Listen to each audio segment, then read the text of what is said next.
अल्हम्दुलिल्लाह अल्हम्दुलिल्लाहि वफ़ा वस्सलामुन अला इबादिहिल्लज़ीना इस्तफ़ा अम्मा बअद फ़ौज़ु बिल्लाहि मिनश शैतानिर रजीम बिस्मिल्लाहिर रहमानिर रहीम अक़ीमुस्सलाह। मेरे मोहतरम बुजुर्गों, दोस्तों, अजीज साथियों, नौजवान भाइयों, आज जुमअतुल मुबारक का अजीम दिन है। अल्लाह रब्बुल इज़्ज़त ने हम सबको और जुमों की तरह इस जुमे में भी मस्जिद में आने की तौफीक अता फरमाई। अल्लाह तबारक व तआला हम सबके यहाँ आने को, हम सबके यहाँ बैठने को कबूल फरमाए। मेरे मोहतरम बुजुर्गों, दोस्तों, अजीज साथियों, नौजवान भाइयों, जिस तरीके से हम सब जुमे की नमाज के लिए मस्जिद में आए, उसी तरह हमारी जिम्मेदारी बनती है कि हम बकिया नमाजों में भी मस्जिद में आने की फिक्र करें। तो मेरे मोहतरम बुजुर्गों, दोस्तों, मैं नमाज के मुतालिक, नमाज को कायम करने के मुतालिक कुछ गुफ्तगू आप हज़रात के दरमियान करना चाहता हूँ। नमाज पढ़ने में और नमाज कायम करने में क्या फर्क है? नमाज पढ़ने में और नमाज कायम करने में बहुत फर्क है। मुसलमान होने के नाते हर आकिल व बालिग मुसलमान मर्द और औरत पर 5 वक्त की नमाज फर्ज है ही, और हम पढ़ते भी हैं, कभी पढ़ते हैं और कभी छोड़ भी देते हैं। यानी कोई खास मौका आ जाए तो नमाज को छोड़ भी देते हैं।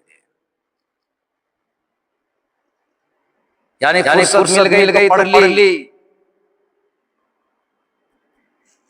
वरना छोड़ दी। अगर सारा साल न पढ़े तो रमजान में तो पढ़ते ही है, या सिर्फ जुमे पढ़ते हैं, या सिर्फ फजर की नमाज पढ़ते हैं, या सिर्फ मगरिब पढ़ते हैं। इसको कहते हैं नमाज का पढ़ना, नमाज का पढ़ना। नमाज कायम करना किसको कहते हैं? हर हालत में नमाज पढ़ना, वो नमाज कायम करना कहलाता है। नमाज कायम भी कोई बंदा ही कर सकता है। नमाज कायम, नमाज को हर हालत में, नमाज को पाबंदी से, नमाज को इहतमाम से वही बंदा पढ़ता है जिसको अल्लाह ने तौफीक दी। नमाज को पाबंदी से, नमाज को इहतमाम से वही अदा करता है जिसको अल्लाह ने चुन लिया। नमाज को पाबंदी से, नमाज को इहतमाम से वही अदा करता है जिसके दिल में अल्लाह का खौफ हो।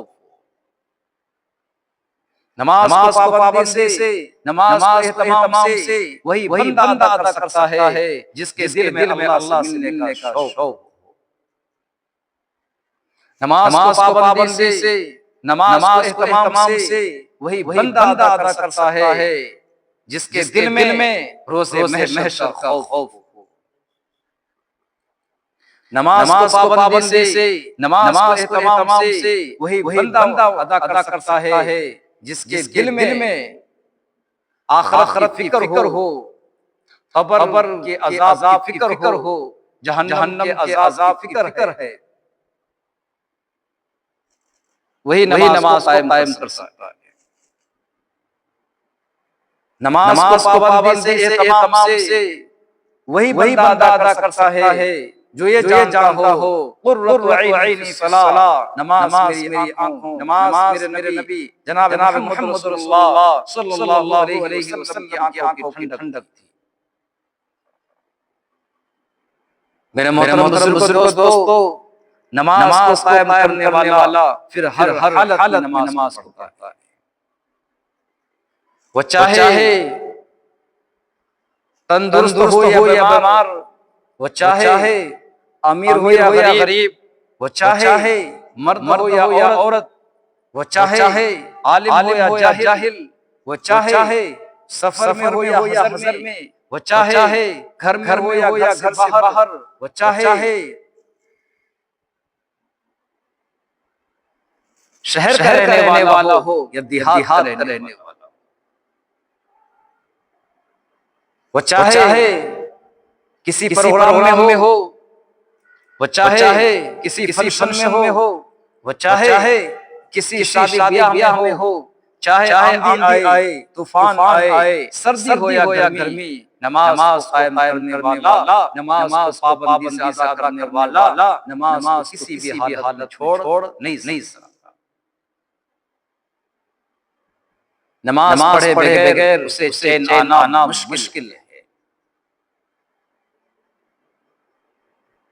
मेरे मोहतरम बुजुर्गों, दोस्तों, हम सब इसकी फिक्र लें। मुअज्जिन रोजाना 5 दफा पुकार करता है, हय्या अला सलाह, आओ नमाज की तरफ, हय्या अला फलाह, आओ कामयाबी की तरफ। किधर जा रहे हैं? अज़ान की आवाज हमारे कानों तक पहुंचती है, लेकिन हम मस्जिद में आने के बजाय चौक चौराहों की तरफ जा रहे होते हैं। अज़ान की आवाज हमारे कानों तक पहुंचती है, लेकिन हम मस्जिद में आने के बजाय हम बाजारों की तरफ जा रहे होते हैं। हमारे कानों में अज़ान की आवाज पहुंचती है, लेकिन हम अपने घरों में बैठे रहते हैं। हमारे कानों में अज़ान की आवाज पहुंचती है, लेकिन हम चौक चौराहों पर बैठे रहते हैं। हमारे कानों में अज़ान की आवाज पहुंचती है, लेकिन हम मोबाइल में मशगूल होते हैं।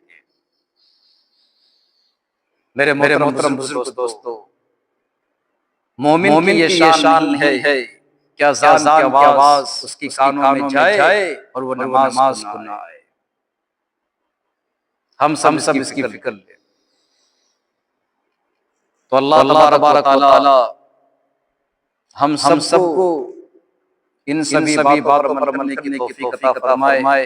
व आखिरु दावाना अल्हम्दुलिल्लाहि रब्बिल आलमीन।